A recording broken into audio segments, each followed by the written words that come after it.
Hey Global 2. Today we're moving to another Middle Eastern nation called Iraq. As with each lesson, let's start with the bell work. What events led to modern-day Iran? Today we're going to identify who Saddam Hussein was and what role he played in the development of Iraq. We'll talk about the tensions between Iraq and Iran, and we'll also look at the role of Iraq in the Persian Gulf War. On the screen is a map of the Middle East. We've seen this map in our previous lesson. We're going to look at where Iraq is compared to some of the previous countries we've learned about.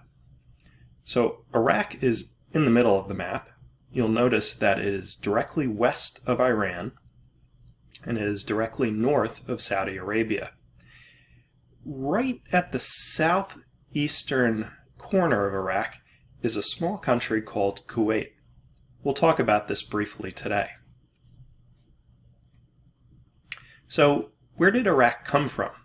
Iraq was created following the collapse of the Ottoman Empire at the end of World War I. The Iraqi people were made up of three groups.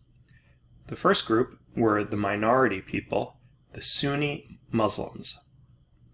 This is going to be important because when Saddam Hussein takes over the country, he himself is a Sunni Muslim, and he ends up basically terrorizing the majority of people, which were Shia Muslims.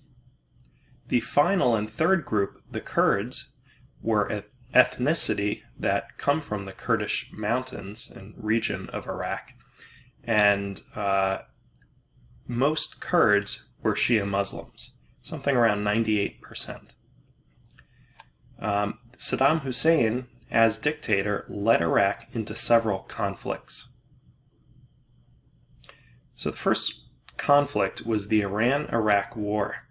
In 1980, Saddam Hussein took over a disputed territory between the two nations.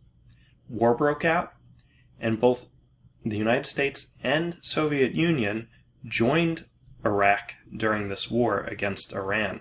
If you remember from the previous lesson, the United States originally supported Iran, but when it was taken over by the radical group, the United States no longer supported Iran, so it joined with its enemy during the Cold War, the Soviet Union, and supported Iraq.